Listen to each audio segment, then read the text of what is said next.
So what was it? And What made us think that we need to get this on console? Like we took a PC game from a Korean developer, where in Korea console really isn't that important. Why? Why did we fight for this?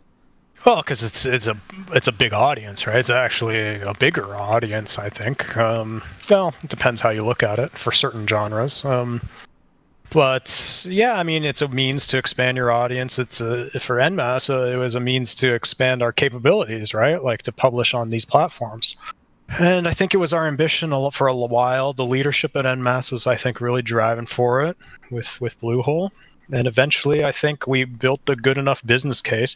I don't want to take the credit for it too much, because actually, it was Noxer who made the original business case and presented it.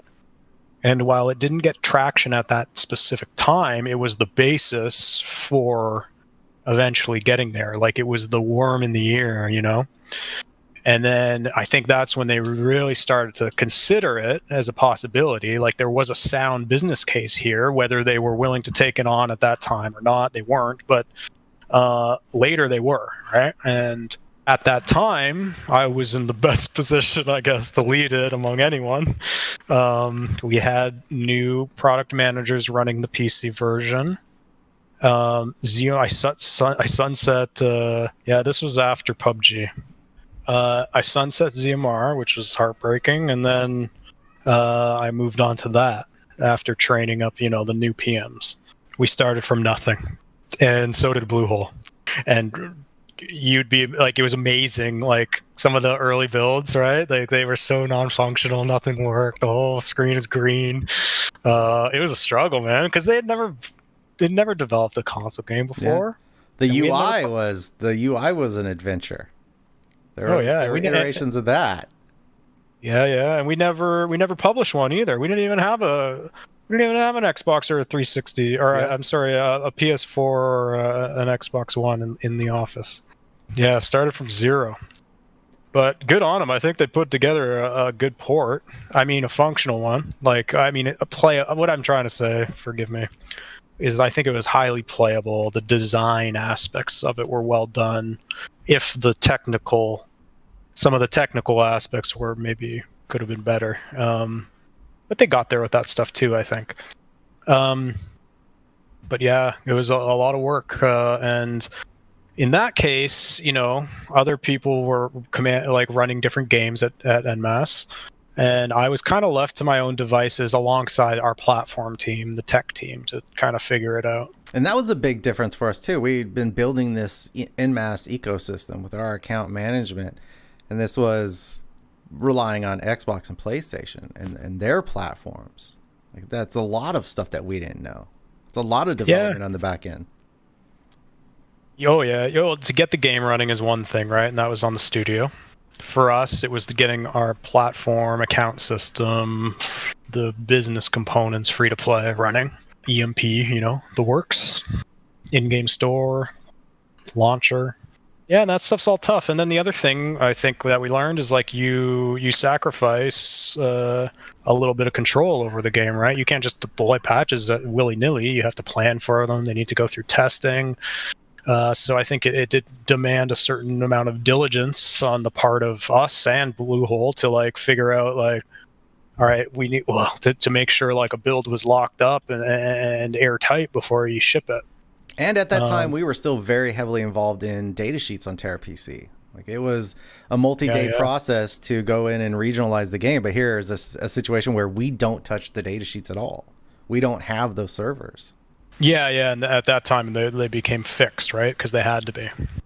Which, I mean, had its benefits. Yeah, there's an argument for, were we wasting time and spinning wheels with all that heavy-handedness in the data sheets? Should we have simplified that? Getting to see how TERA Console did data sheets was a good eye-opener for the PC side of things. Like, oh, like this, you can communicate these things and get it done on that side and not have to grind it out here on this side. Maybe we start thinking ahead a little bit more. Yes. Well, I would argue that is more akin to the traditional or understood way of east to west publishing, probably at other publishers, where with TERA, TERA PC, we took maybe a little more of a heavy-handed approach, for better or worse at sometimes, but we had other tools at our disposal, right? Like we had a full suite of tools to run events or supplement loot tables, but those tools didn't always exist, right? They came along over time, and I think what you're saying, or I think that's a factor in what you're saying. We eventually had those tools, but we didn't always, right? So I think some of what we did early on was out of necessity, where later we had tools that allowed us to do that without having to mess with the build so much. So you push really, really hard. You get PlayStation, Xbox, EU, and A out the door. Done it. We've solved this TERA console problem. And then, let's do TERA JP. Well, okay. Before we go to that, I think I like grossly undersold like the success of that partnership with Bluehole. It was a true collaboration. I know the team over there busted butts to make that happen. It was not an easy task, and I think they did a good job. And it was not the same team. Like we had built this relationship with the TERA PC and the dev team, but we had a whole new team, Koji's team, and all those fine folk. Like that was a whole new relationship we had to build. Yeah, and I don't know that we ever worked like so closely or in that capacity with the development team where we were that close to it, right? Yeah, it was a true collaboration and a successful one. Can't be understated. And huge shout out and kudos to our platform team who made it work on our side as well. Yeah, it was a hell of an experience. We stayed overnight when we launched it. That was interesting.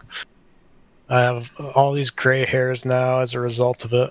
It was harrowing at points for sure. It was stressful. I got really ill ahead of launch, just out of stress. I remember I was like, I had to message Noxer. I'm like, yo, I'm dying. I don't know if I'm gonna make it. Yeah, it was really bad. I was really stressed out. All that said, like all things considered, it was worth it, I think, in the end. Like it was a good result. We were successful. I think it reflected well on that it was a collaboration, with Bluehole.